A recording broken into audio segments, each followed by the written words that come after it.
تعلیم شدگار نیست، جفت نیست، او علفدروی نیست، پرینسیپ دارد.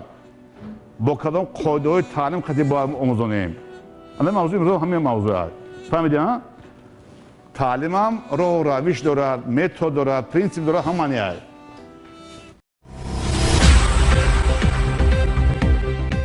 وقتی که بچه دانشجو خواننده نمیدونم کسی نباشد گوش کننده شنونده ما و شما اگر عدد نداد یعنی چیزی برای ما معلومات نداد این از آن فهمیده میشد که ما باید اصلا گوییم که ممکن که ما چیزی خوب به اون ندادیم یعنی اطلاعاتی خوب به اون نرساندیم.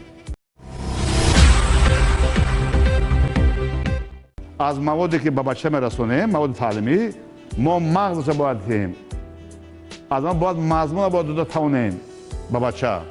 این مشکل است. نه همه میتونن که از مواد کلان ایده اساسی باید جلو خود تیم بچه. رنگ و رنگ شده درس ها میتونین یک درس عملی دیدی که تیار نیستن دانشجویان یک ویدیو رو درس میمونی چیکار میکنن گوش میکنن. پس بریم یک نظر اقصود و ویدیو درس کردی گوش نکردن همه موضوع را گرفتی یا بارگاه به دانشجوی پیشنهاد میکنی. هر از سوهای شما دارد نوشن پنیاتیا دارد. فهمیدید نه؟ مثلا من میگم شما اقلیم ریلیف این مولی کدام فن است؟ جغرافیا. امپریا مستملکه تاریخ. برای چی او اطلاعات دانست فهمید برای چی اطلاعاتی ما رسانیده را او از بر نمیکند؟ ممکن که اطلاعاتی ما در همینجا من فکر میکنم که زمانوی نباشد. ممکن لکسیای ما در همینجا با طلبات امروزه دانشجو مطابق نباشد. ممکن در همینجا من یا که شماها یا که عموما کسی که لکتر هست در همینجا خطا کرده ایستادیم. در همه ساحه‌ها مفهوم هستند، کاتگوری ها هستند. اما که بزرگی معلم همه جایی که پیش از موضوع نفهموندن موضوع ندرست نوشته فهمونده اول با مفهوم دقتی با هست مفهوم محوری сквозные понятия میگن. مفهومی که از اول تا آخر میرود در چند موضوع خوانده میشود. هست مفهومی که در یک فن خوانده میشود در یک فن. هست مفهومی که در یک موضوع در چند موضوع خوانده میشود. هست مفهومی که در تمام موضوع میرود.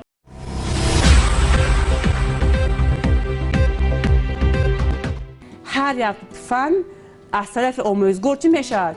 پریزنتاسیون میشه. در پریزنتاسیون شرط نیست شما مفهوم پرایت شرح کنیتون. نام موضوع، نقشه درسی، ادبیات استفاده شده، مفهوم یا که محتوای موضوع در 2 اسلاید از 5-6 اسلاید زیاد نباشه از پریزنتاسیون شما.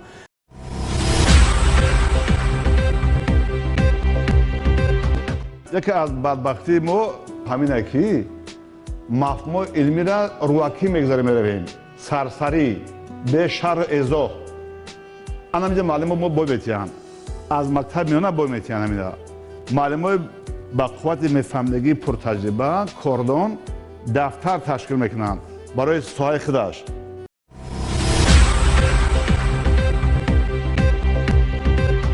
حالا ببینید ما لکسیا خوانده است ولی درک نمیکنیم که همون بچه چون که ما از کجا میدونیم که وقت قبولش میکنه یا نه.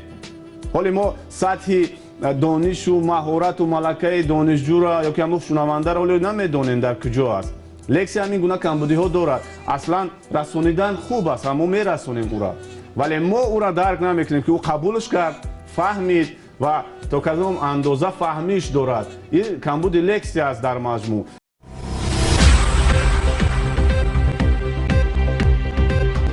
برای چی بچه‌های ما словарный запасом сустай. فوند لغوی بچه‌های ما سستی میکنند. کمبغلیم از فوند لغویمون. برای آنکه در ذهن بچه ما مفهوم علمی جای نمیگیرد آخی.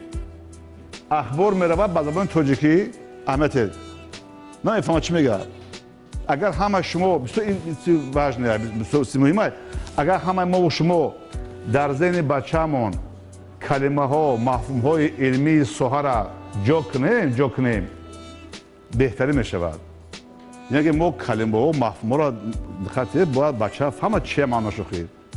آن همینجا ما باید میتیم. برای اینکه بچه ما سستی میکند فوند لغویش خراب است. کلمه های علمی نمیدونن، مفهوم های علمی نمیدونن. وقتی بچه که فهم درک کرد که موضوع برای چی میرود و فعال میشود.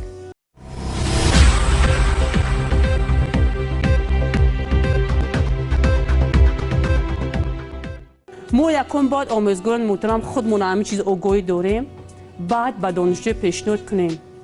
وقتی ما خودمون همون سامانه‌های مخصوص فنی که هستن، برنامه موبیلی است، فرض کردیم کورس مخصوص است، شبکه مخصوص است، شبکه اجتماعی، گروه مخصوص شبکه اجتماعی است، اول باید خودمون آگاهی پیدا کنیم آیا در همون فضای تعلیمی ما همین چیز موجود هست یا نه، بعد پیشنهاد کنیم به دانشجو.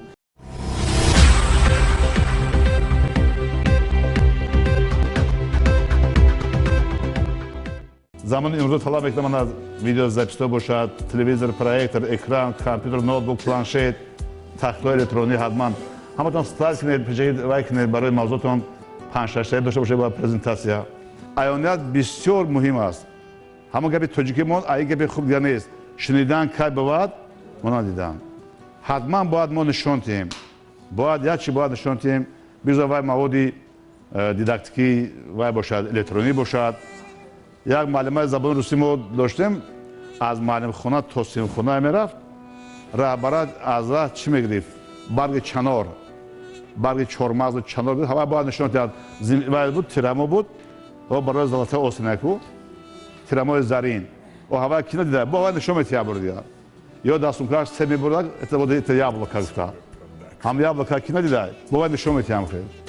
یعنی شما هم وقت باید نشون دهید، هم وقت حتما باید نشون دهید که بچه یا در خاطر از نقش این اهمیت کلان را ایونیت در ذهن بچه بسیار می‌ایستد.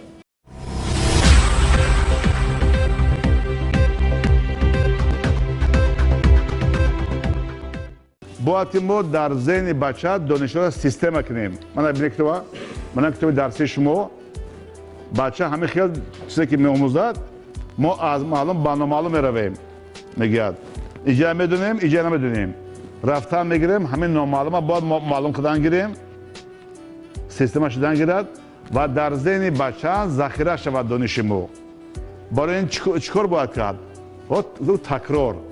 تکرار موضوع گذشته در داخل این موضوع امروزه باید تکرار باید باشد و به همین صورت ما دانش سیستمانو کرده در ذهن بچه جمع کنیم و باید از این گوش در دیگه نبراید باید. ولی دما متاسفانه از این می‌دارد، از این می‌رود.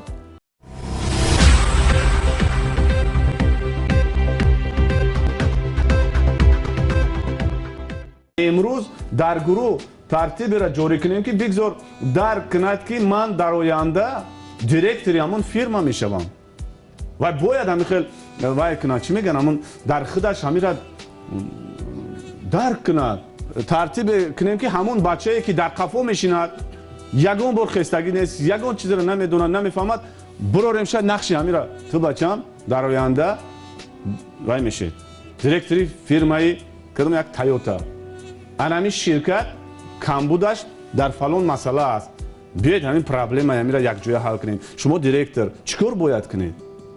چیکار باید کرد که مشکلاتی همین فیرما انا فروش نمیرود، بازار موقعش بازار و پس شده ایستاده است، از چی کار باید آغاز کنیم؟ و همین خیلی فهموندن در که و درک کنه که من در اصل دیرکتوری همین فیرما شدم.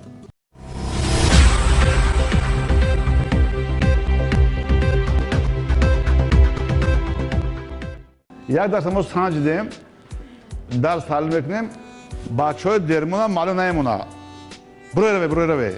برای درمون بچه درس تش نکنید و باید در روید. فقط بعضا پرینسیپ خودمونه هم درست، بعضا نمونه پرینسیپ نونوشته. این در کتاب نیست، در کتابی پدران نیست که بچه درس تش کنیم. عاقبتش بزرگ است. برای هم بچه‌های سوسخوان هم یگان سوال دادن کار، سوال سست‌تر، سبک‌تر که هم جلب شد در روید. اینجا همه قینه برای معلمی. این نام داره قابلیت معلمی آخی. قابلیت، مهارت معلمی است. بعد اما یکی از وزنه که شماره بچه ما بسیاری بده در گروه. در استونیا بودیم شهر تالین. در یک گروه یک کس میخونه. در تالین استونیا در یک گروه یک کس میخونه 11 در سنت و هوا درس بتیان میگم چی یک کس میخونه میگه که ما همه باید علم کنیم یک نفر در گروه